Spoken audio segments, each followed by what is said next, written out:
Hi everyone, this is Popeye from Milk Tea Time for Localizers. We're dedicated to promoting voices for certain countries in the world, as we believe the cultures that represent themselves are easily ignored, especially in the localization map. In the last episode, we talked about the country Turkey and what makes Turkey so fascinating, especially the cultures there, what makes them so interesting for both people outside of the country and the people in localization industry. Now today, let's move on to Asia and let's find out what makes cultures in Singapore so interesting, especially in terms of localization. We all know that Singapore is a country where people speak multiple languages. They speak English, Chinese, Malay, and Tamil. Have you ever wondered, in such a culturally diverse country like Singapore, how does localization truly work? And how many languages should be available on the movie screen for audiences in Singapore? Let's check it out. Let's go.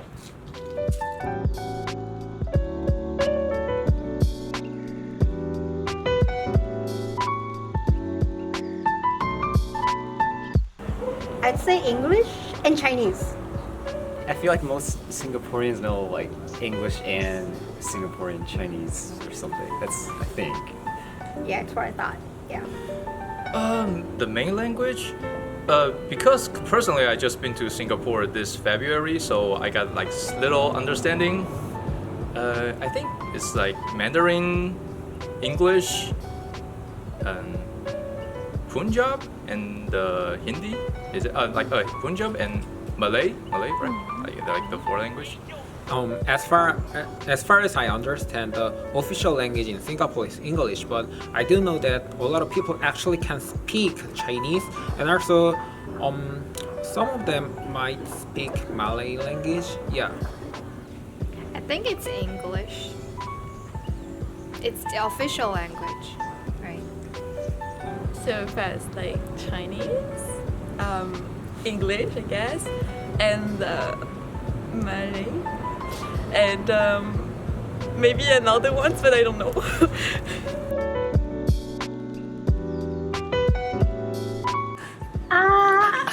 From the perspective of Japanese, I know the fact that traditional Chinese is more like Japanese, like looks more like Japanese because the Chinese character is not simplified, obviously, and then I don't really know about the Singaporean Chinese.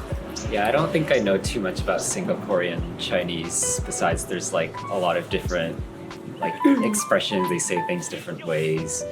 I know for Hong Kong, they speak in Cantonese, it's basically spoken, it's completely different where the tones are really different from Mandarin Chinese, and yeah, I guess, yeah.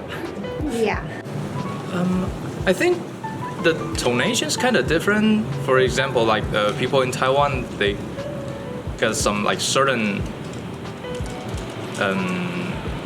habit when we talk. For example, like 真的假的, or like 人家. Yeah, like we use this phrase 人家 to describe other people, but I think that's not quite common in China, and I think maybe that's what my classmate told me. I'm not pretty sure because I haven't been to mainland China for quite a while. And I think for Singapore people, I think they kind of like blend in like English and Malay in when they speak Mandarin. That's probably how I figure. And I'm not quite familiar with people from Hong Kong though, so I'm not very sure how they speak in Mandarin. Yeah. Well, that's complicated, and well, I'm Korean, so I have not much better understanding on Chinese. But anyway, as far as I know, well, the huge difference is like Cantonese and Mandarin, right? So in Hong Kong, people speak Cantonese, and also as far as I know, well, southern part of China, mainland China, there are some people use Cantonese. Well, in terms of characters, well, Taiwan people use like original version of Chinese character, but in mainland they use like simplified version. Well, as Korean, our Korean language based on like original version of Chinese character. So Well, yeah, that's all I know. Well, honestly, I have no idea with like Singapore. I mean, well, I guess, well, cause there are a lot of people actually move to the Singapore from mainland China. I guess like Chinese people in Singapore, they might use like simplified Chinese character maybe. Yeah.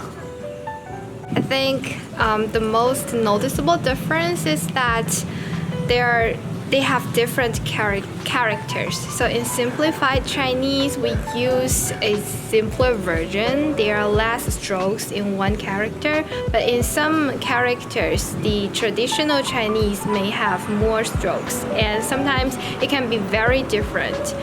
And also, like from Taiwanese Chinese and Hong Kong Chinese, between these two items, difference would be they have different names for a same concept. So for software in simplified Chinese we call it 软件, but in Taiwanese they may call it 软体. So it's kind of different. But in terms of Singapore, I really don't know much about it, but I think they use simplified Chinese in terms of in written language. For in China, it's like the simplification of writing. So the characters are different from the one in Taiwan, which are before the simplification of writing. But I really don't know about the one in Singapore because I know some Chinese immigrated to Singapore at some point, but I don't know which which type of writing it is. Yeah.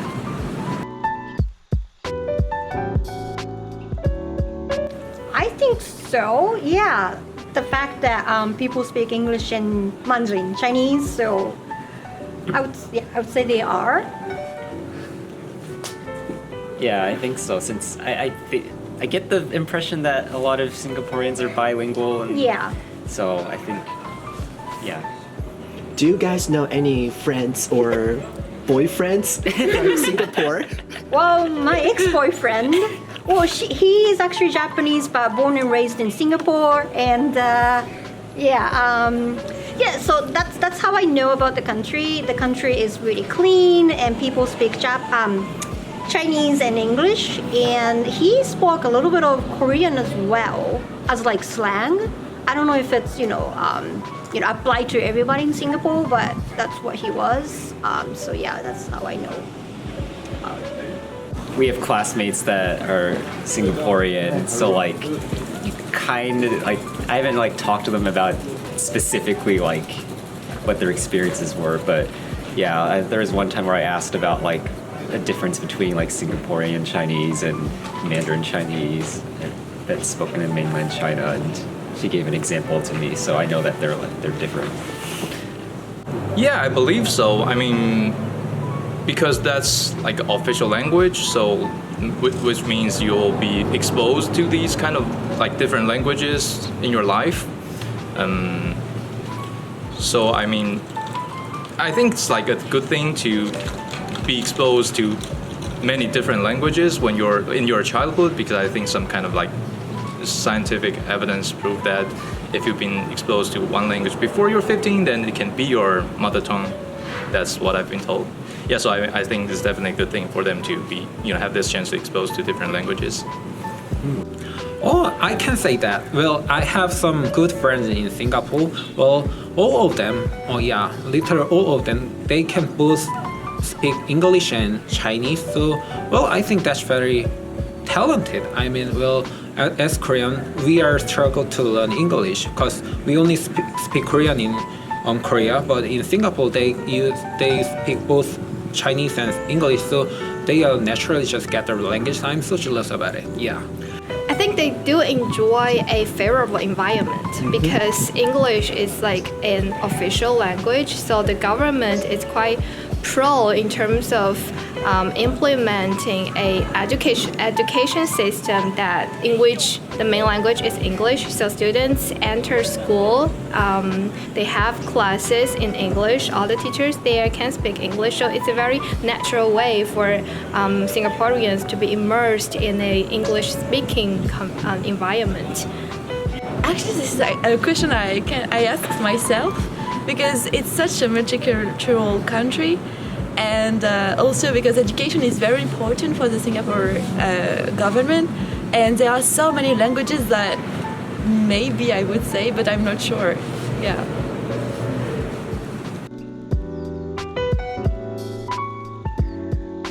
Okay, so 3, 2, 1, go. 3. English and Mandarin and one different language but that we don't know about. I mean, I guess maybe 2 languages on subtitles. Sorry? Yeah. 2, 3. Yeah. Well, I mean, if you're talking about like to localize this like movie subtitle, I would say is like depend on like the commercial consideration, because like maybe like different movies have different target audience. So well, I guess like probably that's like one big factor for it, because like if you believe not many like say not many Malay people will come to see this, then you're probably not gonna spend some money to create this Malay subtitle. That's how I think. That's also a very interesting question. Well, obviously English and Chinese and Malay, because I heard that there are a lot of like people from Malay work in Singapore, as far as I understand. So probably 3 languages needed. In Singapore, well, I think language, English should be on the screen. I think many factors can come into play, because if it's a Spanish movie or if it's a French movie, then I think the original language must be put on the screen as well, because that sometimes keep the original flavor of the whole movie. And it can also be like a way of promotion. So if you have that Spanish or that French language on the screen, they may attract many international people there, because there are also some foreigners in Singapore, right? It's a very internationalized place. Actually, I think this is such a great question, and I would say every language is like more than 3 or 4, yeah, at least. Yeah. I think it's more like British English. I'm not 100% sure, but now that I remember my ex-boyfriend, I think he spoke English like how I, heard was like British English. Not 100% sure, because I'm not like super duper linguistic person, but I think it's like, word choice and stuff. I think it's more like British English. Good. That's my guess. Good. Right, I have no idea, so I'm just gonna listen to what Anne said. Because nowadays the social media is just so popular, so you will see the like clips or clips for like daily life, or the YouTubers they like upload the big clips. That's probably where I see Singapore English, Singlish most. I think probably the pronunciation. I think they have the Singapore people have their like special style to pronounce certain phrase, and I mean sometimes they will also blend in some phrase from Malay or Mandarin maybe. So that's how we call like Singlish. That's how I see it. Thing is, well, as I said before, I have good friend in Singapore, and his name is Solomon. And when we hung out, he always made some joke about Singlish. So as far as I understand, well, Singlish is like they don't complete the sentence. I mean, well, for example, like, do you understand what I mean? Is in Singlish like something like that? Well, well, it might be joke, but well. My friend, he is Singaporean, and he said like that. Singlish. Well, first of all, I would speak from accent. So American English, they have more R sound, like they make it very strong. But for Singlish, sometimes when I listen very carefully for the accent and for the tone, it really sounds like Chinese or Mandarin. I don't know why, but the language is English. English? Actually, I didn't. But is it like Chinese and English? Okay. Oh, I guess there are some concepts that are from Chinese that are used in Singlish that doesn't exist in American English, but I really don't know. So today we're very honored to have an experienced localization professional in Singapore, Ming. As for Singlish, Singlish is an English Creole language.